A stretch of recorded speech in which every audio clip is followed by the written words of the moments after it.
ये बात करना बहुत जरूरी है। सबसे पहली बात हम कर लेते हैं कि भाई आपके हाथ में क्या क्या चीजें होती हैं और क्या चीजें आपके हाथ में नहीं होती हैं। आप तो हमेशा ये सोचते हो कि सारी चीजें आपके कंट्रोल में रहें, लेकिन सारी चीजें आपके कंट्रोल में नहीं होती हैं। जो चीज आपके कंट्रोल में, हम उसकी बात करेंगे, जो नहीं है उसको छोड़ देंगे और ऊपर वाले के ऊपर ही छोड़ देंगे कि भाई जो होगा देखा जाएगा, है ना। तो कंट्रोलिंग द कंट्रोलेबल्स के बारे में बात करें, आपके कंट्रोल में क्या होता है और क्या नहीं होता है जब आप तैयारी कर रहे होते हो, है ना। किसी भी एग्जाम की आप तैयारी कर रहे हो, जैसे अभी आप जेई की कर रहे हो, कल के दिन आप यूपीएससी की तैयारी करोगे या कोई और एग्जाम की तैयारी करोगे, है ना, या आप सेमेस्टर एग्जाम की तैयारी करोगे या आप प्लेसमेंट के एग्जाम की तैयारी करोगे, है ना। तो सबसे पहली बात जो आपके कंट्रोल में होता है वो होता है भाई एफर्ट, और आपका फोकस होना चाहिए जो आप प्रिपरेशन करते हो और जो आप प्रैक्टिस करते हो, है ना। तो ये बहुत इंपॉर्टेंट चीज है कि आपके हाथ में क्या चीजें होती हैं। एफर्ट आपके हाथ में, आप एफर्ट लगा सकते हो, आप फोकस कर सकते हो अपनी प्रैक्टिस पर या प्रिपरेशन पर, है ना।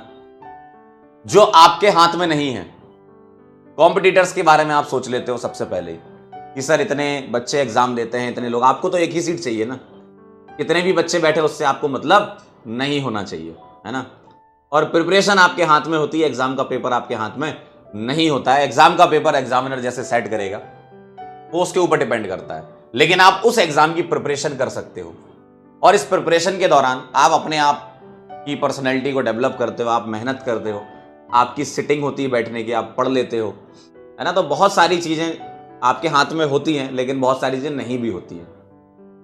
आप पढ़ाई की प्लानिंग कर सकते हो, स्ट्रेटजीज बना सकते हो कि मुझे किस तरीके से आगे बढ़ना है, कैसे कैसे हर महीने मैं अपनी स्ट्रेटजीज को चेंज कर सकता हूं। जैसे जैसे पेपर मेरे सामने आ रहे हैं तो मैं उस हिसाब से अपनी स्ट्रेटजी बनाऊं, और पेपर की टेंशन नहीं लेनी है आपको, है ना।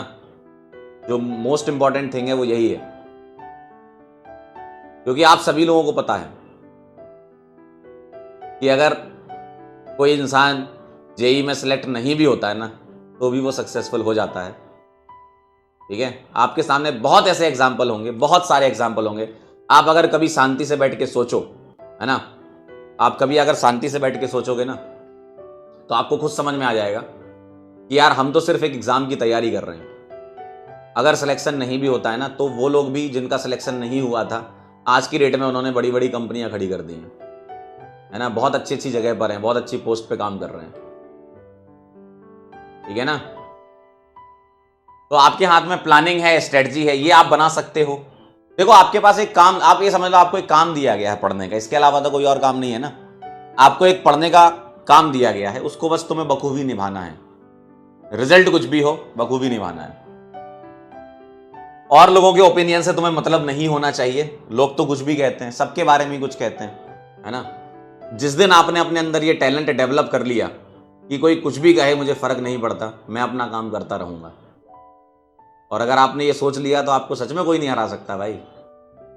देखो इंसान, देखो बाकी लोगों का ओपिनियन कब सक्सेसफुल हो जाता है, जब हम उसकी टेंशन लेने लगते हैं। यही तो वो चाहते हैं, यही तो वो चाहते हैं कि तुम टेंशन लो, और अगर तुमने टेंशन लेना बंद कर दी तो उनको ऐसा लगेगा कि यार इसको तो फर्क ही नहीं पड़ रहा, मैं तो अपना ओपिनियन दिए जा रहा हूं, इसको फर्क ही नहीं पड़ रहा भाई। तो ये बहुत अच्छी चीज है कि अगर तुम्हें फर्क नहीं पड़ता है ना और लोगों के ओपिनियन से। देखो तुम्हारी लाइफ है, तुम्हें अपनी लाइफ अपने हिसाब से जीना है, और अभी तो स्टार्टिंग है यार, तुम लोग की एज क्या ही है अभी, लेकिन जैसे जैसे आगे बढ़ते जाओगे, ऐसा नहीं है कि चैलेंजेस नहीं आएंगे लाइफ में, बहुत सारे चैलेंजेस आएंगे लाइफ में। बस उन्हीं चैलेंजेस को पार करना है, अपनी स्थिति को कंट्रोल करते हुए, मानसिक संतुलन बिठाते हुए कि यार मुझे फर्क नहीं पड़ता कोई क्या सोचेगा, लेकिन मैं जो भी करूंगा बहुत अच्छा करूंगा, जिंदगी में बहुत अच्छा करूंगा। अगर ये आप डेली सुबह उठ के शीशे के सामने खड़े होकर बोलते हो ना, कोई नहीं हरा सकता, ठीक है। और जो भी आपके हाथ में है उसकी आपको रेस्पॉन्सिबिलिटी लेनी होगी, है ना। जो भी आपके हाथ में, प्रिपरेशन आपके हाथ में, एफर्ट लगाना आपके हाथ में, तो ये रेस्पॉन्सिबिलिटी लो। टाइम खराब मत करो। आप लोग जो इधर उधर बहुत ज्यादा समय खराब कर देते हो ना, यही कारण होता है आपके लिए कि आप फिर टेंशन में आने लगते हो।